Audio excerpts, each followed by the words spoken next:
Today, we're going to create a simple to-do list application where you can add to-do as well as retrieve all the to-do in the list. So let's just jump right in. So I've created a Spring Boot project from Spring Initializer, which has the artifact ID to-do list. I'm going to go into its source and main Java into my artifact folder. So the first thing that I want to do is create a controller. So let me just create a folder, and this is basically creating a package called controller. Let me just name it as controllers.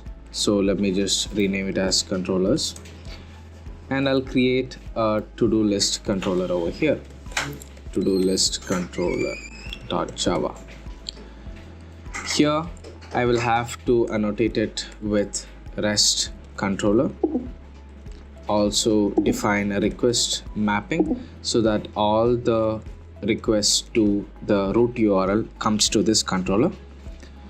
Now, in order to store my to-do list items, I'm going to use a simple array list data type over here. So let me just define a private array list.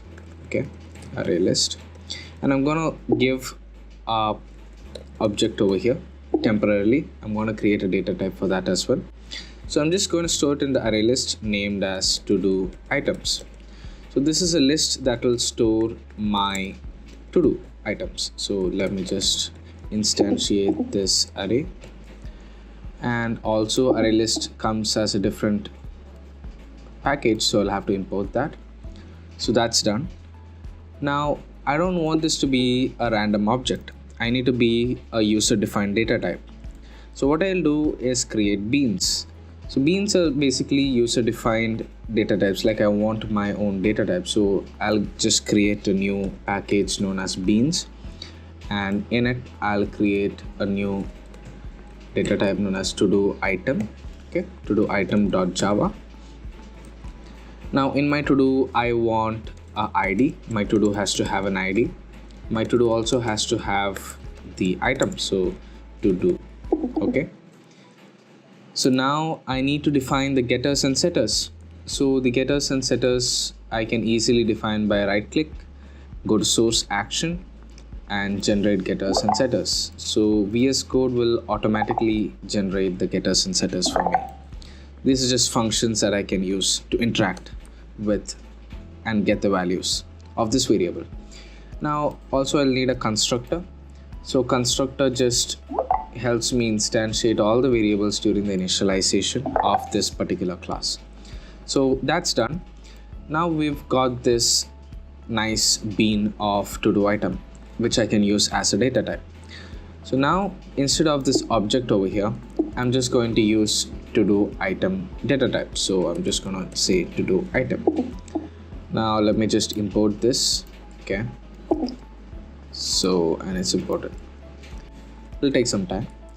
In the meantime, we also have to define an ID, right? We have to have a counter for the ID. So let me just say I want a ID counter, and initially this ID counter will be set to 0 because my to-do will have the initial ID of 0, 1, 2, 3 and so on. Now since I have both the variables, okay, let me just import that so that error is gone. Now since I have both the variables instantiated, so this is where I'll store my to-do and this is my ID counter. Let me have a function so that I can accept any request to add to-do. So I'll create a post mapping. So this will be a post endpoint. So in REST, post is a function where you can utilize to add data. So I want it to the endpoint add to do, right? I'm just going to create a public function that returns a map. Okay, maybe success or something like that. So I'm just going to create a string object map that's written, and it's like add to do is the name of the function. So this is just a simple function that's instantiated. Of course I'll have to import the post mapping. It's already imported. I'll have to import map. Okay, so that'll take some time to load. Meanwhile, we can define our input. So my input is going to be a request body. So before defining the request body, I need a template. So I need a template to accept the data. So I'm just going to go into my beans again to define my template, and this time it's going to be to do item add request. This is going to be my template to add the request. So now I'm just gonna go and say that I want only the to do as a string from the user when they request to add. So I'll just create the getters and setters for this, as well as the constructors. So let me just create the constructor as well. So the to do item add request template is ready. I can use this as a data type for my request. So here I'm going to go into my post mapping function, and here the map is not imported, so let me just import map. And here in the parameters I'm just going to accept an input from the user, so it's going to be a request body. Okay, that one, request body, and the template is going to be my to do item add request template. I'm going to have to import that as well, and I'm just going to instantiate the variable.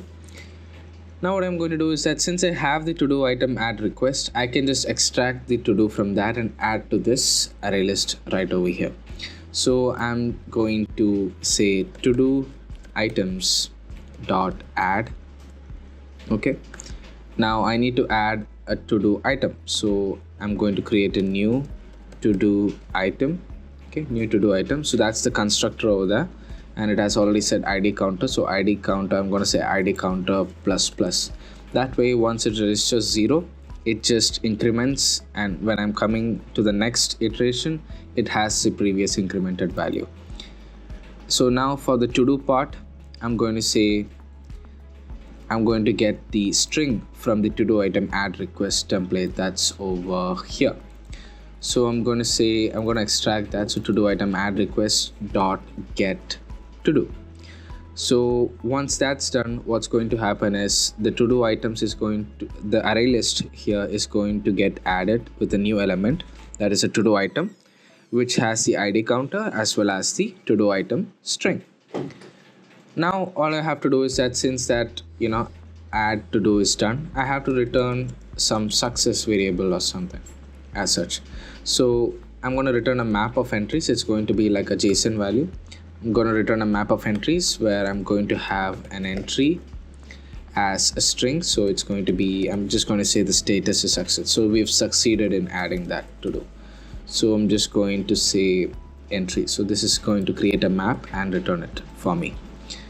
So I'm just going to have to import this entry. So because this belongs to a package of, I think I'm facing issues with this import. Yeah, it's done. So now basically this function is used to add to do. It adds the to do item to my array list and also returns the success status afterwards. Now since the function for adding to do is done, I can create a function for getting all the to dos. So I'm just going to create a get mapping. So get mapping, I'm going to associate it with the get to dos path in the URL. So whenever I hit get to dos, I want all my items in the to do list to be displayed. So I'm going to create a function that handles that, and it's going to be a map. It's going to be a map of string and array list to do items. So the second part is going to be this. Now I'm going to name it get to dos. Okay, and it's not going to have any arguments inside. It's basically going to return a map. So I can just copy this return from here. It's going to return a map of to dos. Okay, and the value for that is basically going to be my to do items. So that's done. So basically I've created the entire to do list controller. We are having an endpoint called add to do, which accepts the to do from the user in this template. So all the user has to do is put a string named as to do in a JSON format. It'll accept it, extract that string, it'll add it to this array, with the ID, and it'll extract the to-do string from the request and it'll also return a status. Now for the get to-do part, so you raise a get request to get to-dos endpoint and it'll return all the to-dos in this format.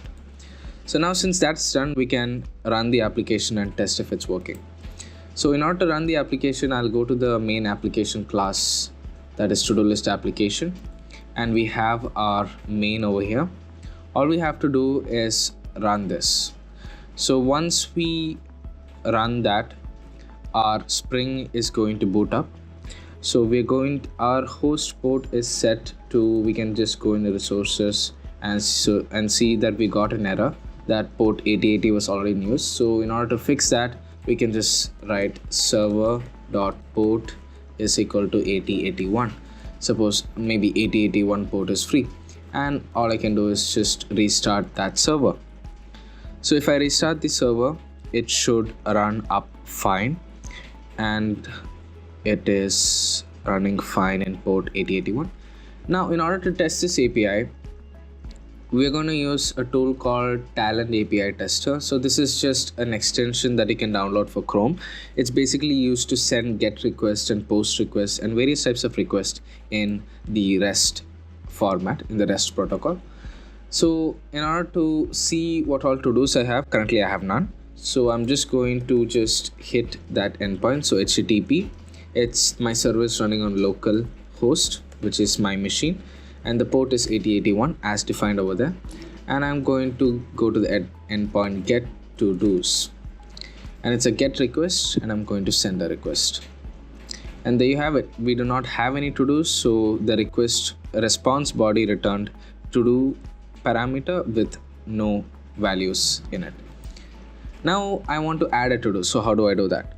So like I mentioned in the controller, I'll have to send a post mapping to an add to do endpoint with the to do item request template.